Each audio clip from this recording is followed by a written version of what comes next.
right, I believe we are live. Good afternoon, She Spark Society. First and foremost, I apologize. We're on a little bit of a time delay today because I had a personal conflict, but we're here now, and I'm so excited to be here with Teresa. We're talking all things short-term rentals. So let's dig right in. So Teresa, my favorite question to ask people to introduce themselves, birth to real estate in 5 minutes or less. Birth to real estate. Okay, born, okay, and then wanted to do real estate in my early 20s. I'm 56. Decided that I could not jump into it with both feet and did not want to go part way. That's fine if that's what other people do, but I couldn't do it. So I waited until I'd been through pharmacy technician, customer service-based job, dealing with the public. And then went into logistics for 15 years. So pharmacy tech for 15 years, logistics for 15 years. So real estate, 15 years now. Okay. Like halfway in. So all of those are customer service based and sales for some way or another. And it just led me into, finally being able to do real estate full time. And that was 7 years ago. So yeah, that's how I got here. Oh, well, that was like 1 minute. Yeah. Very, very efficient. So you've been licensed for 7 years. Where are you physically located? I'm physically located in Jacksonville, Florida. Actually, St. Johns County, but most people know Jacksonville, Florida as Northeast Florida. Okay, I'm actually over in Panama City Beach right now. I'm headed there very soon. My son's in Pensacola over at UWF. Nice. Yeah, we travel full time in our RV. If you can't see my lovely background, Okay. that's where we're at. And then I'm heading to St. Augustine, so we're gonna That's switch me. places. Yep. But cool. So okay, so you've been licensed for 7 years. So what's your real estate journey been like? Are you a single agent? Have you been part of a team? What's your real estate look like? Always single agent by myself. Because I think because of where I'm at in my part of life, I didn't want to be part of a team. I wanted to have the flexibility. And I think that's what a lot of people don't understand about real estate is you have to remember this is your journey. You don't need to be you don't need to be this, you don't need to be that. You need to figure out what your goals are and how to get there. And if that means being part of a team, then so be it. My goal was to be able to free up some of my time.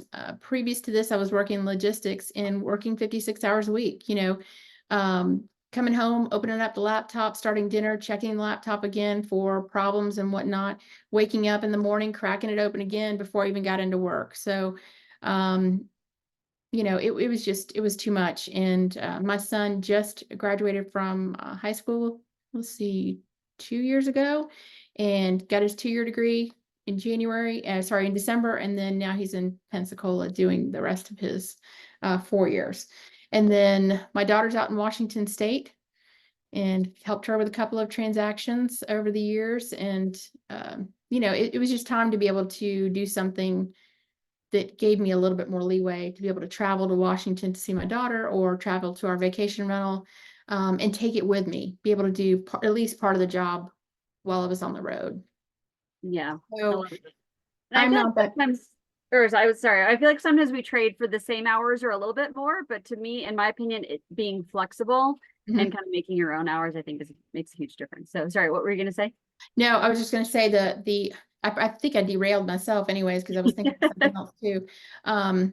Probably along the vacation rental lines, it gave me the ability to work from there and do the majority of what I need to do, and then also get some help. So I definitely do use help where needed in order to get the showings done when I'm out of town, but the majority of the time I'm here. And that's the type of realtor, a realtor that I am is, I'm not looking to be that multi-million-dollar sales, looking to be consistent, pop out of town when I need to, drop of the hat or planned, doesn't matter. Just want to be able to have plenty of time to be able to do what we need to do, but also stay in it enough that, I'm making a reasonable paycheck. And as long as I consistently bring in more than I brought in with logistics, then I'm good. I hear that. Like I know that people come from other careers like teacher or whatnot. They're like, as long as I beat my past salary, which being a teacher, sadly, it's pretty easy to do. Right. But yeah, cool. So yeah, what does your business look like today? You're still a single agent, I assume. And tell me more about the short-term business you do. So the business today is a matter of just trying to do, 1 or 2 deals a month. Now, last year was not even on track for that. My mom had surgery, went hemorrhaged, and then had to go back. So I spent, about a month and a half kind of off track. And then she had some recovery time. My dad's there, thank goodness, and able to help her, but, running back and forth to appointments. And that's kind of the flexibility that our job can allow. If you have somebody else, thankfully, my husband's very supportive, and has the insurance. Nice. So that I don't have to work full time if I don't need to or don't want to. As far as the vacation rentals go, I've been in vacation rentals for 10 years, and I thought this was always a great segue when talking to people, especially being brand new, was I was actually an investor before I was a licensed realtor. Mm. So even though mentally I was a realtor, studying or always looking for more information about real estate, I always knew that that was going to end up being my track, was to finally get my license, but I was an investor first. So when people ask me, which was always rare, but a fear when you're a new realtor is, oh, they're going to ask me how long I've been in the business. The first thing I started off with was, well, I've been an investor since 2013, but only, and then roll over, got my license officially, blah, blah, blah. And then as far as that goes, growing that referral side of my business has always been my niche. I'm not a door knocker. I can do it and will do it if there's an open house or something and I need to talk with the public, but that's not my drive. Cold calling, I did that in the very beginning. I had a mentor that just demanded that you do, sit there and do 8 hours of cold calling on her old leads. And it was brutal. I did it. I got over it. Learned what I needed to learn from her and got out very quickly. Also, Wait, that excuse me? mentorship was Sorry, I not just wanted to flexible. revisit that. You did Mhm. 8 hours in a day? Yeah, we just sit there and call all day. Now, what was Oh my funny was I came from logistics. So I mean, I was used to just kind of God. sitting and then going to lunch and coming right back. And lunch didn't mean lunch. It meant going to the grocery store and bringing it all back and shove it in our work refrigerator and then taking that all home because I kind of lived far away from work. But the mentorship, while it was good, and I still use some of the things from today, it was too restrictive. And here I am looking for freedom, and it was way too restrictive.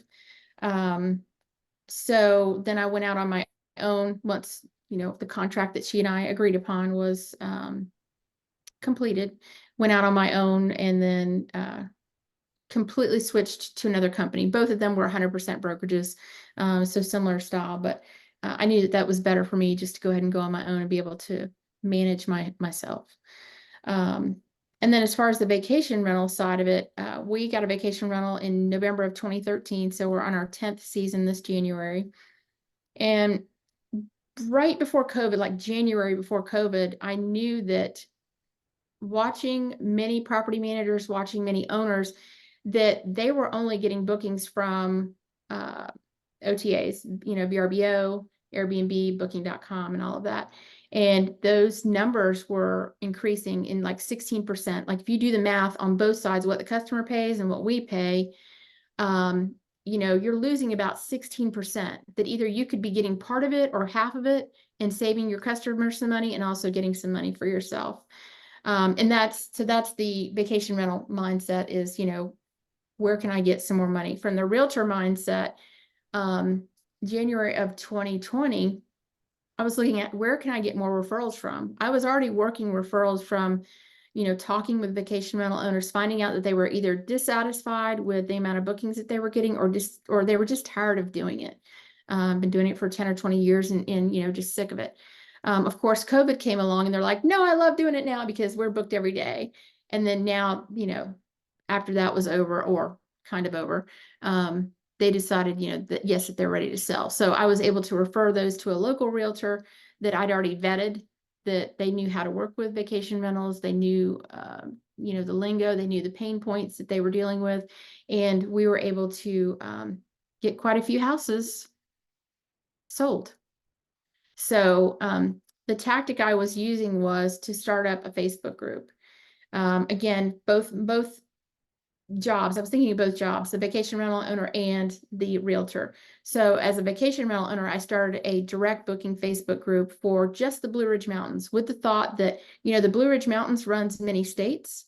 Why don't we try to get all the cabin owners from within about a day trip from there? So all the way down to Georgia, all the way up to in the Virginias, and try to get cabin owners with the mindset of working with each other. That's so hard because they, like us, sometimes think we're competitors with each other. And really, if we kind of look at it we should not be competitors with another realtor only when we're doing negotiating for the contract. That's my personal opinion.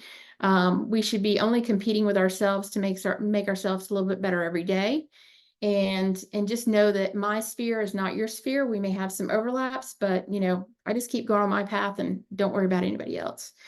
But getting back to the Facebook group, the thought was pre-COVID was to build that group for the vacation rental, to start getting direct bookings for that. And then all of a sudden, when we had to go down on about a month and a half shutdown, couldn't take any bookings because we didn't know when North Carolina was going to open back up for us to do business. My mind started really kind of reeling. What am I going to do if I don't have any bookings? This is not paid off. It's not a mansion. It's not $1 million home. But how am I going to pay for it? So I kept thinking, you know what? During this time, I need to start gathering as many renters and owners as I can. Well, got sidetracked because all of a sudden everything opened back up and we were just slammed.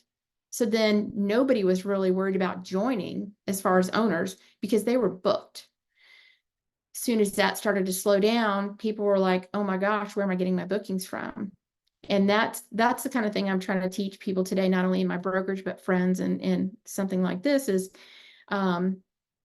if vacation rentals are a niche for you, whether it's a personal use of them, like if you like to Airbnb when you travel, or if just that side of the business is a niche for you, then start going to maybe the states that you like to travel to. Do you like to travel to Asheville? Maybe start talking to those local realtors in Asheville and finding out what their niche is. Do they like doing condos? Do they like doing mountains? Do they like doing lake homes? Whatever. And then start talking to your customers and finding out who likes to travel to the mountains, to the lake, to the whatever. And then just start that small. Or form your own Facebook group like I did and try to bring in, renters and owners. And then, Can I ask a question? yeah. I feel like I want to really drill down. So you're saying your tactic was, and I'm from Asheville, North Carolina, so I'm like, you speak my language, Blue Ridge Mountain. So you're saying you made a Facebook group and it was called Vacation Blue Ridge. Yeah. So let me get the official name for you because it's a little too long. Yeah, because like I said, I really I feel like if an agent's watching this and they want to take notes. Okay, step one, you called it. So step one, Blue Ridge Mountains, vacation rentals by owner / book direct save more. Again, too long, but I feel like you kind of need to say the whole message, okay? Because that makes a lot of sense. Because I feel like if you did only vacation owners, people would be like, "Is this for owners? I don't get it." So book direct and save. So okay, so you would invite. So I would invite. Yep, as many owners as I can. Let me get back to you because I've flipped off the screen now. You're good. Just speak into space. I'm over here. Yeah. I've lost you. And so when you chose the Blue Ridge Mountains, you were in Florida at the time, I assume. Right. That's some place that we always vacationed. So it was like, yeah. Floridians. So I know, and they hate us. I know. But now I'm sitting in Florida, so we trade, right? That's right. Cool, that's right. Too hot. I just have to wait till some of my neighbors are down in Florida and be like, aha, I caught you. Okay, so you invite owners. I invite owners and then I invite renters. So I go into some of the different groups. Let's say, I'm looking to move to North Carolina group, or I'm looking to rent in North Carolina group. Just go through some of the different Facebook groups. Right. And again, pick a city that you like. If you like Phoenix or you like Washington or whatever, pick an area that you like and just focus in and start finding those people and send them a direct message. I saw your post in the XYZ group that you like renting vacation rentals in Washington. We'd love to have you in our group, and then post your group. Now, the key is to make sure that if you've ever started a Facebook group, you have the ability to ask 3 questions. I wish it was 10, but you have the ability to ask 3 questions, and you should ask some qualifying questions to, number 1, make sure you're getting rid of bots. Number 2, to try to grab their email address. That's one of the things that we ask is, would you like to hear more about any specials or deals that our owners have before it hits the Facebook group? And, fear of missing out, some people will join. And the group is currently at 5,030 members. Wow. And we have almost 2,000 email addresses. Now, I will say 500 of those came from me, from our inquiries when I first started the group, like through VRBO, Airbnb, and all of that. But so we have almost 2,000. And then I email them not on I say quarterly, sometimes 5 or 6 times a year. Nothing is set in stone. It all is based on when my calendar is blank. Or when the owners are saying, hey, I really could use some calendar fillers. And calendar fillers for us are, usually in between our normal schedules. I've got 10 days here. I'd love to fill it and let's put out a deal. So then we send something out to people. And then I take that opportunity because I run the group, because I do, I'm the admin, because I'm the moderator 99% of the time. My stuff is number one. Would you like a postcard or would you like a magnet for your refrigerator from Rich Summit View? All of those people get an extra 10% off, blah, blah, blah. So they sign up for that and I get more email addresses and physical addresses. So there's ways to have of course, your newsletter make more money for you and make more connections. Yeah. So question, and you may be getting into this, but I feel like I'm just asking the obvious questions. No, okay, fine. All these owners in there, and you're attracting clients for them for bookings. How are you making money? Because if someone raises their hand, I want to book at this owner in your group. Like, how did that all work? I mean, So that's just a big picture thing. I'm just trying to get as many people in the group as possible. My goal is to get us up to 10,000 members. Right now we have 88 owners. Not 88 of them are not active, and it's a constant battle because I'm 56. Let me state first of all, I'm not trying to be an ageist, but if you look at anybody that's 60 and over, 55 and over, I mean, I teach a lot of people in their 50s that just don't do Facebook every day. They do it a little bit of scrolling, but they don't do it to where they're running Facebook groups and try to figure out how to hook all of these things together and, using Zapier to get the information from one page to the other, or using Google Forms and stuff like that. That's just not their forte. So I do a lot of big picture stuff, a lot of helping, a lot of freebies in order to try to get owners and renters in our group. And at that point, I started an owners group. So create a separate group just for owners. And you want to be brutal with both groups. You want to make sure that you're trying to look at, we could do a whole training on this.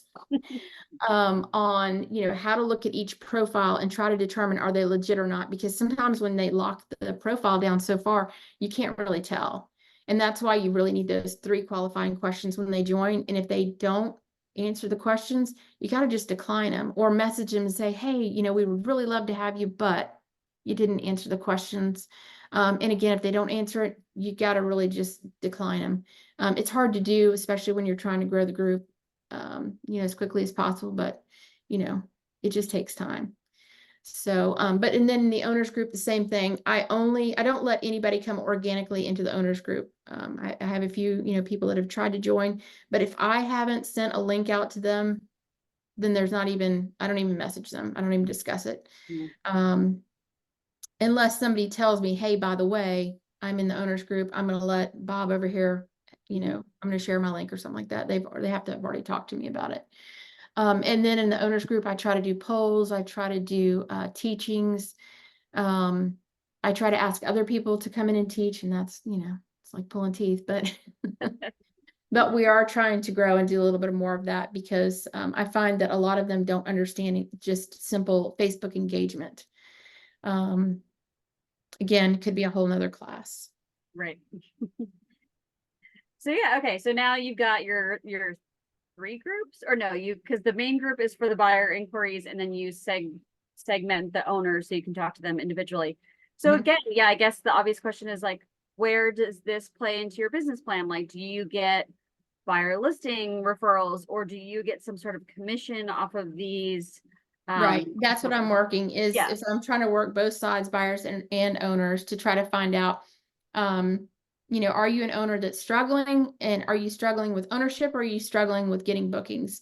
And if they're struggling with either one, I try to work with them to either, get them to stay in the market or get out of the market. You know what I mean? And then if they're looking to get out of the market, then I try to get them over to a realtor that I know has short-term rental experience. It's much like somebody trying to sell a condo that's never sold a condo. Do you know what you're doing, or should you be bringing on somebody else that knows what they're doing to help you? So, I think that it's much like it's different in taking pictures for real estate to sell versus taking pictures of a vacation rental for the customer. And to tell you the difference between the two, or at least my difference, is when you're taking pictures to sell just the house, you probably want a little bit bigger view. You don't want a little vignette where the people's going to think, oh, this is where I'm going to have my tea in front of the fireplace, I'm going to be cozy. Yeah. Whereas somebody coming in to buy the entire house, they kind of want a bigger picture of what's going on with everything. And I think that views or trying to get some type of emotion, or trying to get somebody to think about how they're going to enjoy that little space, even though you want them to think that when they're buying. I think on the vacation rental side, it's more of a niche of like, yes, I do want to see how the bottles in the bathroom are set out, you know what I mean, and the fresh towels. Whereas buying a house, you don't need to see the bottles of the soap and the shampoo and all of that stuff. You need to see a nice clean bathroom. Yeah. I love that. So obviously it's kind of a lead source for you for buyers and sellers. Do you have other groups other than the Blue Ridge Mountains now, or is that still your primary focus? That is, that's my primary focus. I'm in probably about 2,000 groups because of, some of them are real estate focused and some of them are vacation rental focused. It used to be, I could drive, or my husband could drive, and I could sit there and post in 200 Facebook groups as we drove from here to the cabin, 8 hours, 15 minutes. And usually come up with a booking, or at least a couple people raising their hands saying they want an inquiry. Well, 10 years ago, that was something you could do. Now you post in 15 groups in kind of quick succession, and they put you in Facebook jail. Yeah, I was gonna say I get in Facebook jail every day. So unfortunately, yeah, I've been in the old kind of Facebook jail where you're totally locked down for 2 weeks. And that was like, I was very new in real estate because I was posting for the cabin, I was posting for real estate, and I just got hammered. And I think now the newer Facebook jail is, oh, we're just going to give you a 24-hour timeout kind of thing. Or maybe sometimes it's an hour, sometimes right. 12 hours, Right. and it's nominal at this point. A little bit more lenient. Yeah. Let me see. I made a few more notes. For Please. People that are wanting to do this, think of something beyond just the mountains versus the beaches. Think of places that, like if you like Coachella, or if you want to be out in Vegas, to be around the stars, and finding those type of vacation rentals.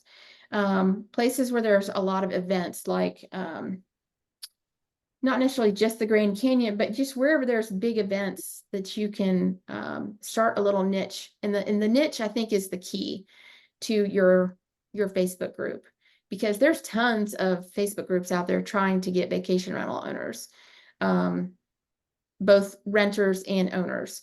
But again, think of some niche things. You could go not only just mountains, you could do just skiing.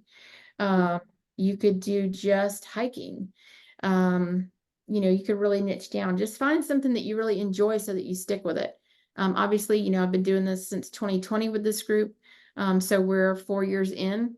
And I'm really hoping to get up to about 10,000 people. But it's just a matter of really talking to everybody and encouraging them to invite.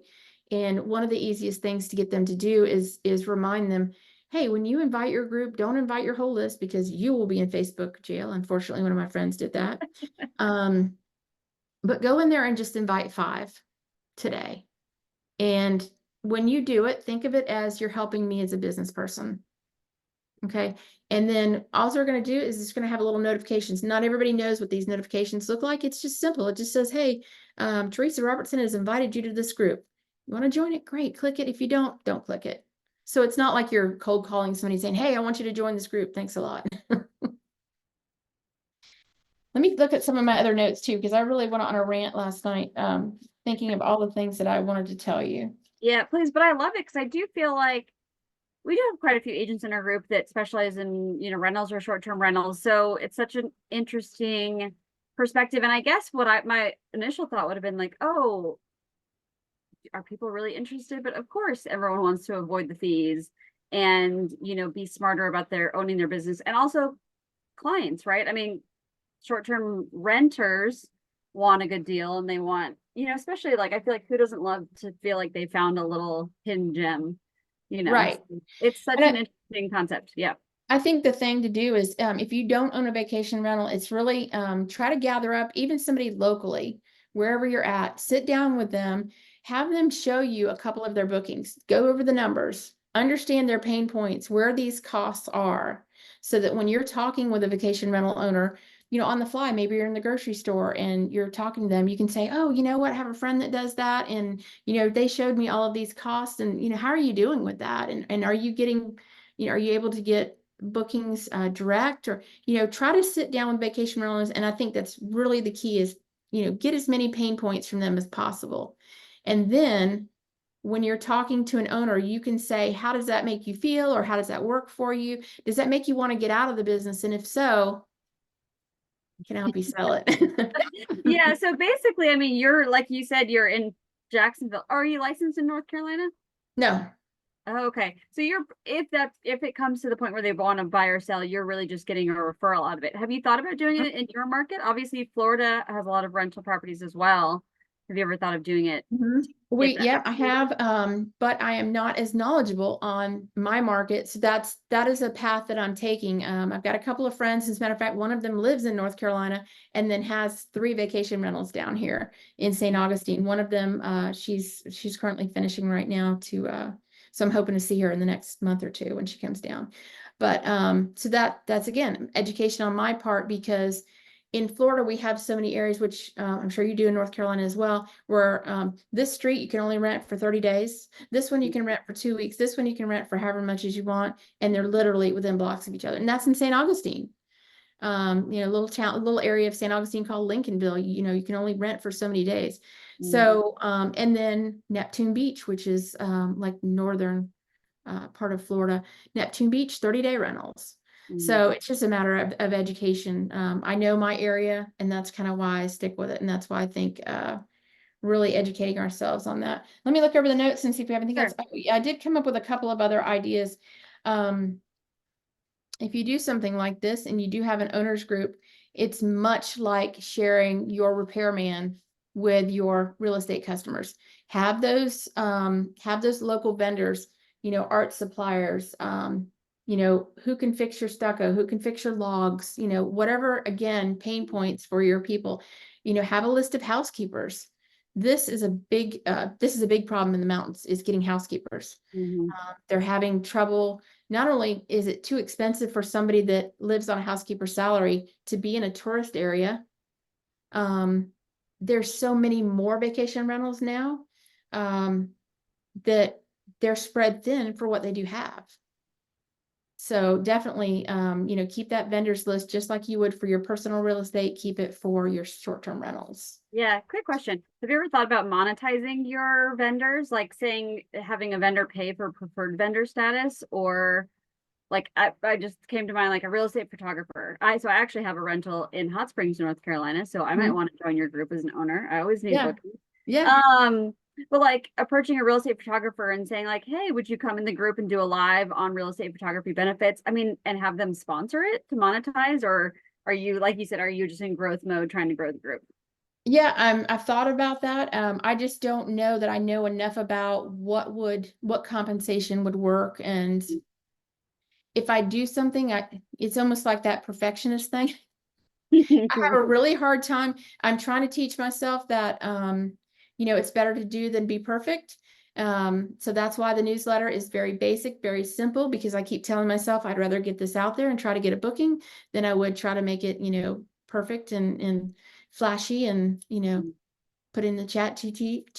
I was just gonna say, I was like, put in chat GPT, and now there's like Dolly, which will make graphics for you. It's just right. Yeah. Because like coming from a vendor space, so I actually also own a home inspection company. So just coming from that space, that's always my first thought to realtors. I'm like, you don't realize how much of it you can monetize. Like I said, and I would say lump sum. So like say you had like a photographer that came in to have a feature, Mhm. you would just say, hey, for $500 or whatever it may Mhm. be, you can have this spotlight and be on our top of our preferred vendors list. But Mhm. I guess you also have to ask yourself like what the span is, like how far apart are all these 88 properties, because like a photographer is only going to serve like a 2-hour radius. So I Right. guess you'd have to consider that as well. Or a Right. property, all sorts of things. But Right. The biggest thing I would like to do is find something that I can offer them that we can get a volume discount. So the one thing I just put out in the group, I think it was last week, was I'm thinking about doing it's called resortcams.com. So Mhm. it's where you can, look at the cameras and what's happening. So like if there's a hurricane or snowstorm or something like that, I can put the vacation rental on there as an advertiser above or below my mountain view. This is a little bit of my mountain view behind me. It's not all of it. Or affiliate links too. Those are pretty popular. Like if you do find a service that can Mhm. serve all of your owners, saying like, hey, approaching them and say, can I have an affiliate link? And if I get people to sign up with you, then I get a discount. Mhm. Yeah, like for example, my home inspection company, we do maintenance inspections, which we sell to vacation home renters. Like, hey, you're not always there. You're not in your attic. You're not on the roof. You're not in the crawl space. We'll go just do those sensitive areas, and I'll work Right. with vacation rental companies to batch discount. Say, okay, Bright Host, we did one with. Hey, Bright Host, I'll make you a discount code for 10% for all of your clients. And then that Mhm. way they can market it to their clients like, hey, if you want to do these maintenance inspections, we got a good deal for you Mhm. guys. That's what I do for my photographer that's here. She actually loved staying at our place so much that she bought 3 parcels in our neighborhood and then decided she wanted to go get her master's degree. So now she's selling all of them. But we tried to set something up last summer to where we would gather as many owners as possible so that she could shoot while she's there, because they have he's a licensed drone operator, her husband is, and as well as her photographer, and she is too. And so they would go around, and then unfortunately one of her cats died. So yeah, we had to put that on the back burner. But that is kind of one thing. But I guess as far as getting money out of it, I'd rather sprinkle it over everybody to get a discount Sure. than to try to get money for it. But once we hit over 2,000 people, I think I'm gonna have to hit the group up for something. Maybe it just depends, because I'm currently on MailChimp and it's 2,000 emails for free. Right. So beyond that, I don't know. We'll Well, so see. exactly. So you would approach a vendor that can speak to most of your clientele and say, hey, I'll put you in the bottom of my newsletter for X. And Right. you just need to cover the MailChimp fee. You cover the MailChimp fee. Right. Exactly. Yeah. So that is one thing that I was thinking about doing, but just haven't brought that to fruition yet. And then question, how do you, like you said, when you're looking for referrals for agents for selling, buying or selling for these clients, how do you choose your referral agents? Like, are these people, do you have someone in all of your markets, or are you still actively looking for referral agents? I do actively look. I do have some I have one that I've worked with in Blue Ridge, Georgia, that I will continually work with. I have one in Asheville. I have mine that I used in Boone, North Carolina. Um, I don't have anybody like Mineral Springs. I mean, still that would probably be Blue Ridge. But I mean, so yeah, there's pockets. Like I don't have one right now for, hold on, I'll tell you who she wants one for. I Yeah, I think was it like, was, I'll find I you think it one. was, yeah, I think it was Morganton. Hold on. We at Morganton, that's like an hour from us in Asheville, but a lot of agents serve the area. Hmm. I mean, because just thinking for you as well, Murphy, North Carolina. that's out there, but Hmm. Yes, if you have somebody. Um, and so when you're talking with these people, or if anybody's talking with these people, talk about market saturation. That's one thing to really lean on, because so many of us have total market saturation. There's 3 and 4 times the amount of people vacation rentals in the areas right now. yeah. Um, and then talk about, is your calendar blank, and how do you feel about that?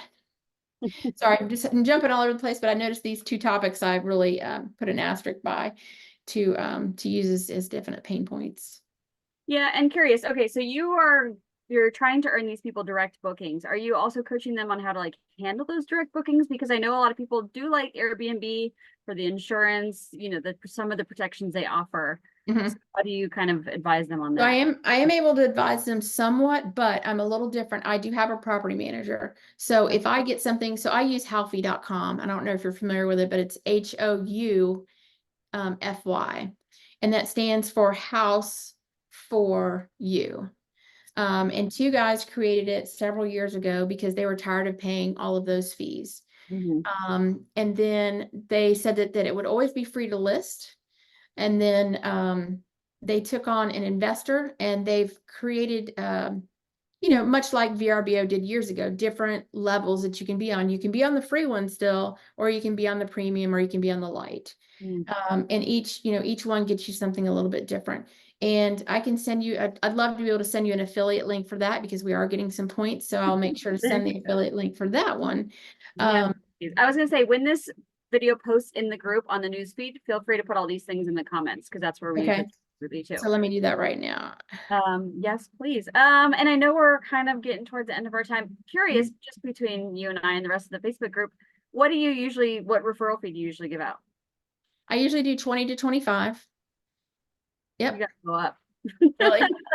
I mean, if you are giving people essentially hot leads, like I have a vacation rental ready to sell, Mhm. I think that deserves probably 35%, to be honest. Yeah. Some of Yeah. these people are just sliding in really quick, and then that's when I Right. go with like the 20. Yeah. And then some of them are people that I've worked with, then I go with the 25. I don't think I've done 30 yet, but I mean, yeah, it would make sense depending on how much I know about them, you know, like if I know how much they can handle. But you know, usually it's like this one from Murphy that I was saying about, I don't know her very well. So I would probably just do a 20 on that one. Yeah. Um, You but got it. definitely, thank you for You're having me today. I appreciate it. And yeah. looking forward to watching some more of your videos. Yeah, I was gonna say thank you so much. I so appreciate it. This is such an interesting topic. I have not heard of this yet for lead generation. So please in the comments put all your things. And I assume if any agent is watching this and they're interested, they can reach out to you for more information. Absolutely. Want to connect. So cool. Awesome. Awesome. Well, thank you so much for your time again. Thank And you. we'll see you around the She Sparks group. And I hope you have a great rest of your day. Thanks, you as well. Bye. Bye, guys.